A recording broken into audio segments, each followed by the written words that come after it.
It is Friday, January 24th, 2025. This is another offseason edition of Baseball Today. That is my man, Trevor Plouffe. I am Chris Rose, producer Dan, along for the ride as well. Hold on. Did I just notice you're wearing overalls? This is not overalls. This is, what is it they call it? A chef's apron, Chris. Oh, okay. I'm in the lab tonight. I got a brisket going on at midnight. I got to get it all trimmed up and ready to go. So, yeah. I actually forgot I had it on, but, I just want people to know that I man the pit as well. I can do all these things, Chris. This is incredible. Yes, truth be told, we're taping this late Thursday night Pacific time because of a scheduling issue for early Friday morning. So we hope that all the stories that we talk about, that none of it breaks news until over the weekend so we can bring you a new show on Monday. But before we get into some just crazy shit that we heard about, the fan fests, they're always awesome. You used to do what was it, the traveling show with the Twins? It was the Twins Caravan. Yeah, the Caravan. Okay, so the Twins Fest and then Twins Caravan. Got it. Well, the Cincinnati Reds do that as well, and they head into Indiana. So they stop by Bloomington.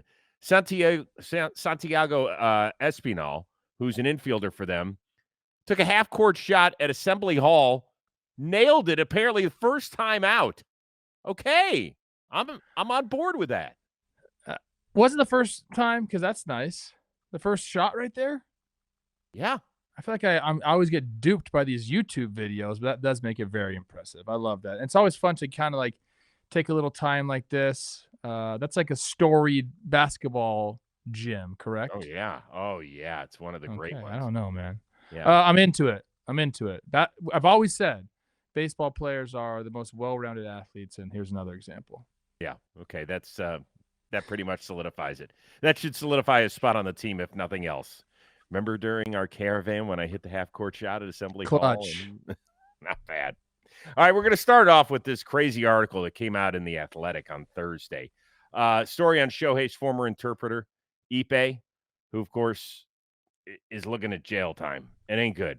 It included 4 minutes of him calling a bank, acting as Shohei Ohtani and trying to wire money to cover some gambling debts. Here we go.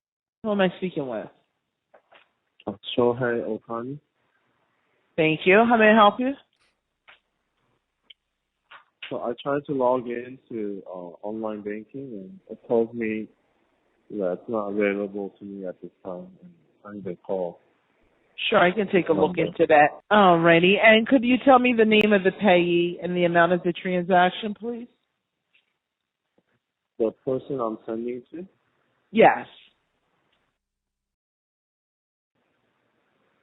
It's for $200,000. Thank you. Alrighty. Now, recently we come across a trend of fraud and scams, so we have been monitoring the online transactions closely to make sure our clients are not the victim of either. What is the reason for this transaction? For a car loan? Okay. You said it's for a car loan? Yes. Okay. What is your relationship to the payee? He's my friend. Okay. All right, before we get into the actual topic here, when she said, we've had a lot of fraud here lately, I about fell out of my chair the first time I heard that. Isn't there some sort of like AI like voice reader that we could implement here? I don't know. It seems kind of crazy to me. That's like a ridiculous. Like, I don't mean to make light of this situation whatsoever. It is serious. Like, addiction's serious. Gambling addiction is serious. But that phone call is ridiculous. I'm sorry. What sort of friend are you loaning $200,000 to for a car? I want to be friends with that person. I didn't even know cars cost $200,000. I know there's like some like does a Bentley cost that much? Oh my God. All right. My car doesn't cost that much. I suppose this is the way we're going to go at it, because a little less than a year when we first heard about this stuff, there were people that were like, league's covering for him. Ippei's the fall man. Now that we've heard 4 minutes of this conversation, we gave you about one or so. Do you think that people who were skeptical are finally in Shohei's corner? I think reasonable people will hear this and, kind of read through what that report was, and really the way that I kind of wrap my head around it from the beginning, and this kind of solidifies it, is there's so many people. If Major League Baseball and Shohei's camp was trying to cover it up and make Ippei the fall guy, there are so many people that would have to like go through and be all on board, and I don't think there's that many people willing to risk it all for that. Like it was just so many people went through every single text message on his phone, never found anything from Shohei. Like there were just so many things that pointed to Shohei really having nothing to do with it. A reasonable person listens to this, finds all the other information and says, okay, like I could see how this could happen. And it may seem far-fetched if you just kind of like, are on surface level, but like you really sort of think about the relationship between, Ippei and Shohei and just interpreters in general, the language barrier, there's all these things. Like, dude, there are things like I'm sure that like Olivia takes care of that I don't even know about that just get done, that if she wanted to change some things up, I have no idea. And this is my wife I'm talking about. Mm-hmm. And like probably some things that I could do that she'd have no idea about. Like it's just it can happen. This obviously snowballed into something insane, but yeah, I stand with Shohei.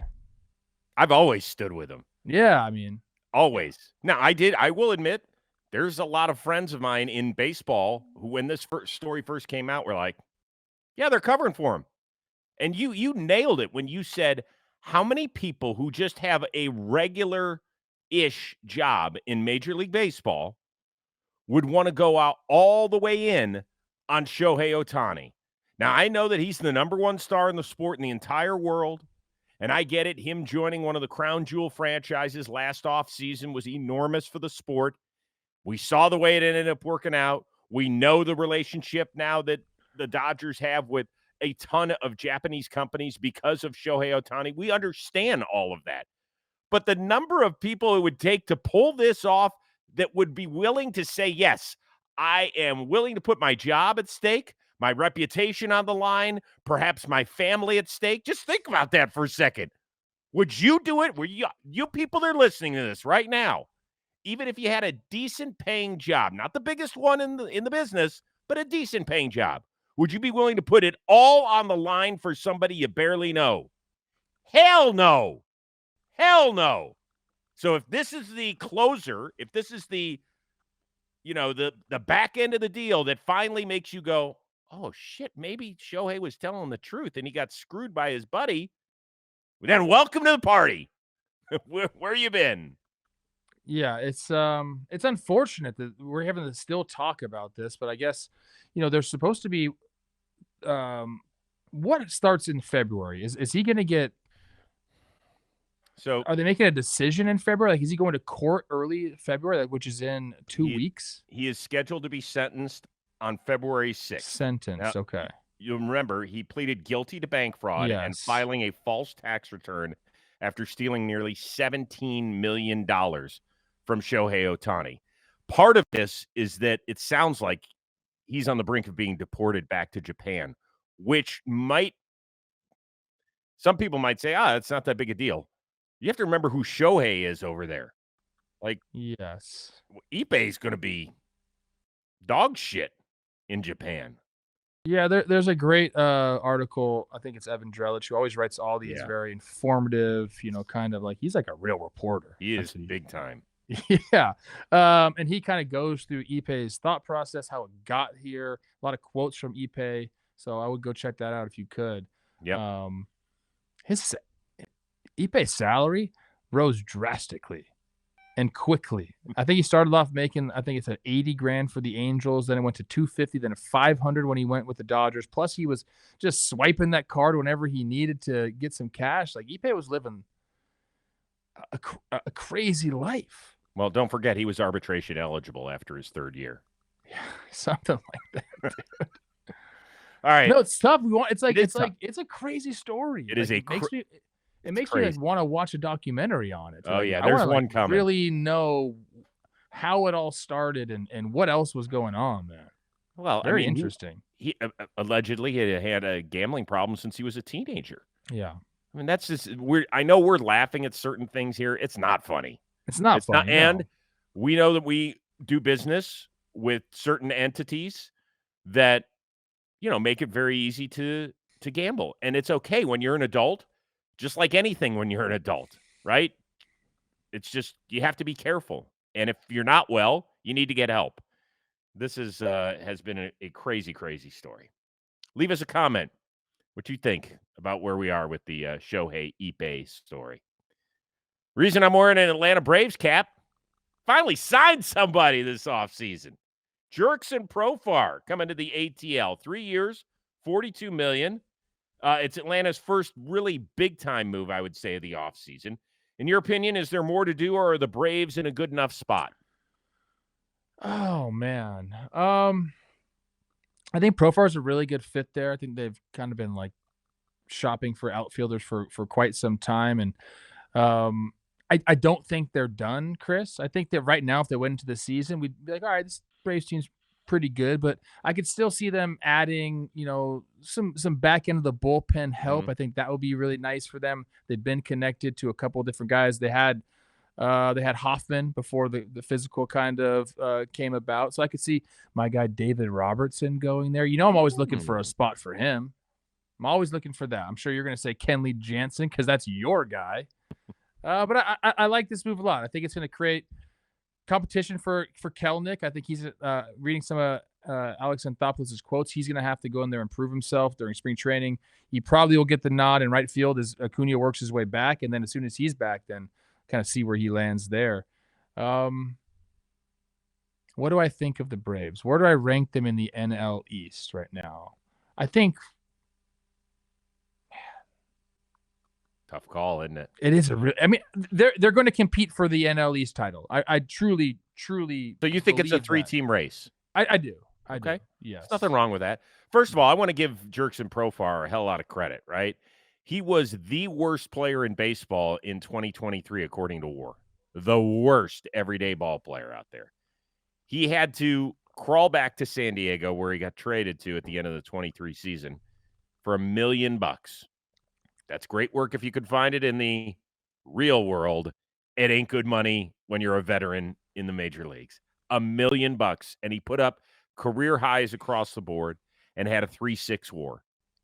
A 3.6. He had nearly half his career WAR last season. I thought it was higher than that. We're using different WAR. Yeah, we can use different WARs. It's okay. Yeah, I checked. I saw 4.3 somewhere. Maybe that's the B. That sounded a little higher. That's considerably higher. But regardless, however you want to take a measurement, between a 3.5 and a 4 WAR player, the point is that it's really good. They paid him $1 million, and they got the production of somewhere between 16 and 22 million, depending on how you grade out your WAR values. That's awesome. And good for him, because we'd been waiting. He was the number one prospect in baseball, the untouchable guy that the Rangers wouldn't trade to go get David Price, all that sort of stuff. And then he was just kind of a dude, just floating around, and so he's found his way. As far as Atlanta goes overall, as long as there aren't any injuries whatsoever, and Ronald Acuna and Spencer Strider come back to exactly what they were, then I'm perfectly fine with what Atlanta has, or more accurately, has not done this offseason. Like, if you're just putting the team out there by name on a board without real-life injuries getting in the way, then they're fine. It's a real thin needle they're threading. And they're not alone. Depth is good for them, as any team is. I mean, very few teams have, a great roster, great staff, great relieving core, and depth. So, this is, something that they'll probably work throughout the season, see how things go. But I'm into them, Chris. Anthopoulos had some really interesting quotes on Profar, and I don't know if he just tried to gas his new guy up or whatever it was, but he was talking about his time with Donaldson, his time with, I'm talking about Josh Donaldson, his time with Jose Bautista, talking about guys that made, and Justin Turner, guys that made swing changes later in their career that really ended up paying off.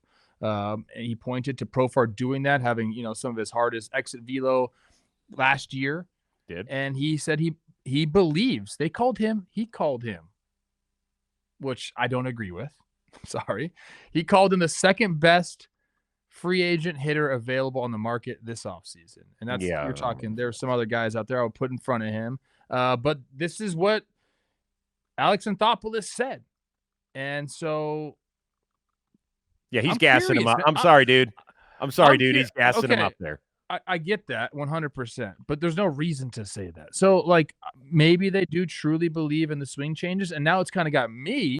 What that does, Chris, is it got me paying a little bit more attention to Profar. Let's see how he starts off, see if he can continue, 24 into 2025. They don't always say stuff like that. That's kind of a lofty comparison and something he didn't have to put out. So it just caught my eye. That's all. Yeah, because it puts his ass on the line, too, for a team that had an exceptionally quiet offseason to make your crown jewel of free agency. And you're saying, hey, behind Juan Soto, this is the dude at the dish. When there's other Sorry, guys. Bregman. Sorry, Pete Alonso. Who else are we missing? Right. Santander, who had a great season. So, but I think they're fine. Has he ever gassed people up like that before? I don't remember it. Braves fans, if he's gassed people up like that before, and I just ate all that. All right, so the other side of this is what's happened to the Padres. Let's remember that several Dodgers, after they won, they said the biggest hurdle en route to a world championship was not the New York Yankees. It wasn't the New York Mets. It was the San Diego Padres, who had a 2-1 divisional round series lead in that best-of-5 series before Dodgers won games 4 and 5. What do you think of San Diego right now? I still like them. I still think they're dogs. I think they're going to be fine. Do I want them to trade Dylan Cease? Will I look at them differently if they trade him? Sure. But I still like them a ton. Look, losing Profar's production, understand that. Tanner Scott, obviously, also a big there. But I still look at the roster, and I still think, wow, there's a lot of talent. And I know there's some stuff going on in the front office, lawsuits, all these weird things. I still think they're going to be able to operate as a regular baseball team, which means they can make moves, improve the roster if need be during the season. I still think this is a team full of dogs. I do. Once again, it's similar to Atlanta from the standpoint of they better not have one damn injury, particularly in the starting rotation. Like, I think Atlanta is better suited than San Diego. The top three, awesome. Really fun to watch. Exceptional right-handers, Cease, King, Yu Darvish. After that, the back end of the rotation, it's a little dicey. It's a little dicey right now. Morejon, Waldron, Vasquez, 2 of those 3 will fill it out. It's not great. Morejon hasn't been a starter at this level on a consistent basis. The other 2 guys had ERAs closer to 5 than 4.5. So that part's not ideal. They've got question marks in left field and catcher. Don't forget that Higgy, the year that he had behind the dish. Maybe they end up pulling off a trade with your Twins for Christian Vasquez. I don't know if that's going to happen, but he's coming off a down year. So there are a lot of questions. Now, the lineup is still pretty damn good when it's functioning top-notch. So it's top-heavy, but it's still pretty fun. Oh, and by the way, Kim's not going to be there either. No, Ha-Seong Kim. He was hurt last year. Yeah, he was the back half, but he has, over the last couple of years, provided them with. I mean, he might end up being better than whatever they replace him with in certain roles. There's this big dude they got that's just kind of in their bullpen named Sean Reynolds. Make him a starter. Just do it. Why not? Just try it. Just hear me out, okay? Yeah. I mean, I like hearing you out. I'm all about making these relievers starters. I'm sure we'll do this at some other point. So if we were to have rankings in the National League, it goes Dodgers and then. You just put me on the spot right there, Chris. Yeah, why not? Let's do it for fun exercise. I'm always a Phillies guy. I like the Phillies a lot. I'll continue to do that. I was actually talking to Sam Fold last night. How about that? Name drop. Yeah, so I'll go Dodgers, Phillies. Who am I forgetting? Well, you got the Braves. Anyone Mets, in the Central, yeah. I'm trying to think where I put the Mets. The Diamondbacks, man, they're really good. I might put the Diamondbacks above one of those NL East teams if I really sat down and thought about it. You put them above the Padres? They're close. They're very close. I think the Diamondbacks are dogs. I do, as well. Yeah, I do. That's a great question. Give me some more time to think about that. You put me on the spot. It's BS, Chris. Sorry. I'll give you my 1 and 2. Yeah, Dodgers, Phillies, 1-2. I apologize, Barbecue Bob. Because 3 through 7 that's tough. Did you hear what I called you? Yeah, you called me Barbecue Bob, and you didn't even answer your own question. So who do you have? Well, okay. give After me your the top Dodgers, 3 then. I'll go Dodgers, Philly, Atlanta, Diamondbacks, Mets, Padres. Dodgers, what did you say? Phillies, Diamondbacks? No, Phillies, Braves, Phillies. Ah, shit. I forgot. Let's do it for another episode, okay? Yeah. It's late. Sheesh. Hey, I got a question for you that you can answer. Are you ready to optimize your nutrition this year? Well, Factor has chef-made gourmet meals that make eating well easy. They're dietitian approved, ready to heat and eat in 2 minutes so you can fuel right and feel great no matter what life throws at you. You know, Factor arrives fresh and fully prepared. It's perfect for any active, busy lifestyle. With 40 options across 8 dietary preferences on the menu each week, it's pretty easy to pick meals tailored to suit your goals. So choose from preferences like Calorie Smart, Protein Plus, Keto. Factor can help you feel your best all day long with wholesome smoothies, breakfast, grab-and-go snacks, and more add-ons. Reach your goals this year with ingredients you can trust and convenience that simply can't be beat. Eat smart with Factor. Get started at factormeals.com/today50off. Use that code today, the number 50 off to get 50% off your first box plus free shipping. That's the code today50off at factormeals.com/today50off. Get half off plus free shipping on your very first box. Sounds good. Yummy. All right, time to hit the rumor mill a little bit. Several reports linked Pete Alonso to the Blue Jays early on Thursday, but Shai Davidi, who covers Toronto, said that wasn't accurate. However, we could play the what-if game. If the first baseman goes Norchid border, then are the Jays a legit AL contender? I don't think it's enough. I don't. Like a legit AL contender, I don't know if that's enough. I kind of laid this out on Talking Baseball, Jake. We're just dreaming about scenarios, and I think the Blue Jays do have a course that could make them look like right away, just a couple strokes of the pen, Chris. Contenders. It does involve getting Pete Alonso. It also includes, having Vladdy there. Whether that means signing to extension and make sure you're keeping through the whole year. I mean, I'm talking get the extension done with Vladdy, get Pete. I think they also need Alex Bregman. If they did all 3 of those things, which I know is a lot, Chris. I know it's a lot. Then I would consider them a true AL contender. So you're laughing. Everyone's like, oh, how could they do that? Do it. You have a path. Listen, let me finish, bro. You have a path right in front of you. Right in front of you. Okay. That all you have to do is get a little bit uncomfortable with your pocketbook. Or maybe it's not even, maybe you're just acting like you're uncomfortable. Again, I've heard time and time again, Rogers, who owns the Blue Jays, they've got tons of money. Let's see it. If you want this ball club to compete this year, I think you got to go do all 3 of those things. Extend, sign. Boom, you're in the conversation. If you don't, the alternative is just being irrelevant for the next, 5 years? Okay, but let's stop this for a second. Okay. Let's say they don't get the extension done with Vladdy, which has been rumored, put out there by Carlos Baerga, that he says they're going to get it done for between $450 and $500 million in spring training. So let's just say he goes into his walk year and has a Vladdy-ish year that we saw the second half of last season, where he was arguably the best hitter in the sport, right? So let's say he plays well, and they bring in Alonso, and we said that even in a bad year, like last year was his worst year, his OPS was still well over 800, and he still hit almost 35 homers. And they just signed Santander, who hit 44 bombs. And their offense was really the problem. Sure. Nothing from catcher. Sure. Dalton Varsho is an exceptional defender, but he was a 700 OPS guy. Like, Andres Jimenez, he's got to give them something at second. I don't know what else is going out in the other. George Springer's been terrible for 5 straight years. His numbers have gone down progressively.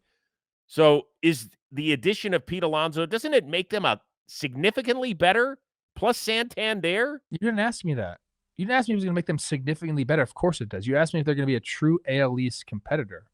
I didn't even say AL East. I meant because AL. You said AL, exactly. More to my point. Like outside of the Yankees, it feels like the A's have done the most work this offseason. I like the A's moves. I do. I feel like I say that all the time. Oh man. But you understand what I'm getting at is that it feels like there should be somebody that is staring down the Yankees. And with the rotation that they've got, they still have Gossman. They still have Barrios. They still have Bassett. Mm-hmm. Rodriguez pitched well at times last year. Bowden Francis did some nice things. I think they've added a couple of decent arms to their bullpen. Hoffman, Sandlin. No, you don't see it at all. A true threat in the AL? No, I don't. I mean, what? It feels like a 500 team with Alonso. With Alonso, with Santander, could they make the playoffs? Wow. Could they make the playoffs? Yeah. Could they get the third wild card? Yeah. I don't think that's we talk all the time about the AL not being this, banner.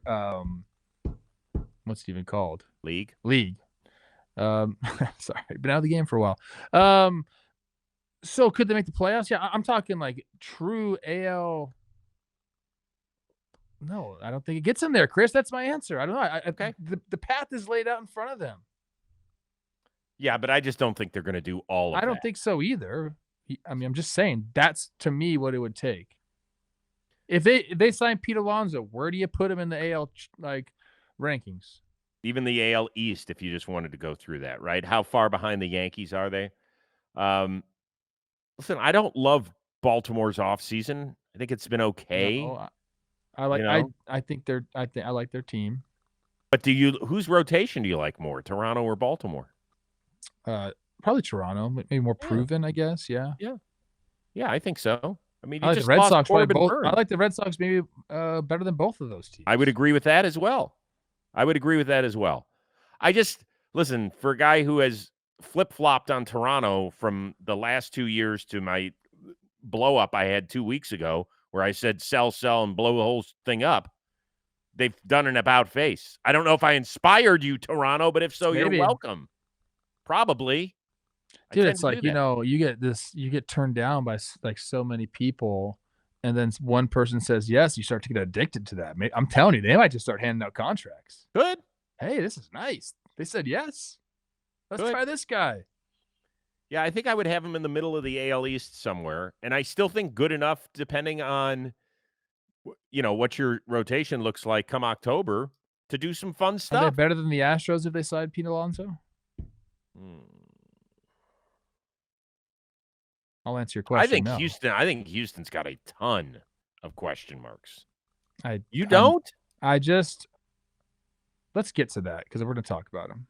So, there were reports that he was getting traded to the Cubs, and then everybody remembered, well, he's got a no trade clause, so he would have to waive that. Yeah, as of right now, he's not a Cub, as of the taping of this show. So what's more interesting? If he ends up on the north side of Chicago and what it means for the Cubs standpoint, or the fact that freeing up another $14 million might enable Houston to say, hello, Alex Bregman, would you like to come home? I think it's the Alex Bregman side of this for a couple different reasons. Number one, I feel like I'd love to see him go back. I want them to keep the band together. I don't know. Just send him to Toronto. I sent him to Toronto. I sent him to Detroit, but he's just Austin. At home. He's not. He's putting pictures up on his Instagram of himself working out. That's what you do when you're like, dang, guys, remember me? I'm still here. I'm working out. But I like that. I want them to keep the band together. Also, in reading that, talk about the rumor mill. They're saying they might move or keep Bregman at third base. Yes. Move Paredes to second base and Jose Altuve in left field. And this is something that I guess was confirmed that they've considered the scenario. Jose Altuve in left field would be just crazy to see. I don't know, man. Like, that to me alone is worth bringing back Alex Bregman just so I can see Jose Altuve in left field. Why? You just want to see him next to the Crawford box wall? We'll be like this. Where is he? Oh, stop. Don't do that to him. Don't do that. Now, the guy's got a lot. I can make a short joke. It's fine. I don't think that that's been confirmed. Bob Nightingale was the first one to put that out there. Probably in between scotches. Trade rumor says that has been confirmed. They've considered that scenario. But I love it. Trade rumors confirmed it. Well, MLB Trade Rumors is a great website. But how do you confirm it when it's just a rumor? Let me get it out here. All right. Please do. Chandler Rome, who writes for The Athletic, yes, he confirms the team has indeed considered the scenario. Yeah. So it takes two people to confirm something. Oh, there you go. I don't know. Double source. So, obviously, the Bregman side of this is fascinating. Will they bring him back? I don't know, because Jim Crane doesn't want to go over the tax threshold for the second straight year. That has been a big sticking point. It's why Kyle Tucker is no longer an Astro. It's why Ryan Presley has been on the block well before. I mean, even if Alex Bregman had already signed, I think that Presley was going to probably end up somewhere else as long as he agrees to it, right? Because he's got the 10-5 rights. So if you bring Bregman back, that means you're not extending Fromber. They can't do everybody. They can't. I mean, I haven't even really thought that far.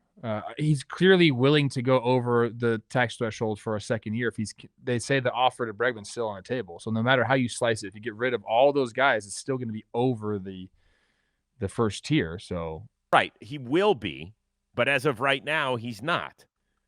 And I think they are right now. I thought that they were a couple $3 million over. Shy. I thought they were a couple million shy. Houston already projects narrowly above the $241 million base threshold. They have their number at 244. Well, so you can get, if you just deal Presley for something cheaper, then you can get under it. Maybe that's what he was probably thinking, is that we're trading Presley and there's no way that Bregman's coming back.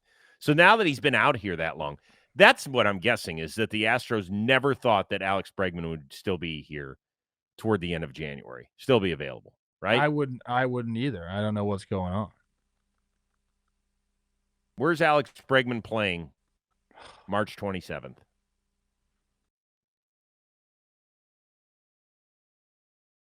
I don't know, Chris. I believe the Tigers. That was my best fit for him. I think it makes sense for their organization. Yep. And then if the Houston Nationals weren't going to bring him back, I think he helps that team the most. So where's he playing? I'll ask. Yeah, I'll stay with Detroit. Go get Bregman and Flaherty. Let's go. Houston, Boston, whatever. I still think Boston.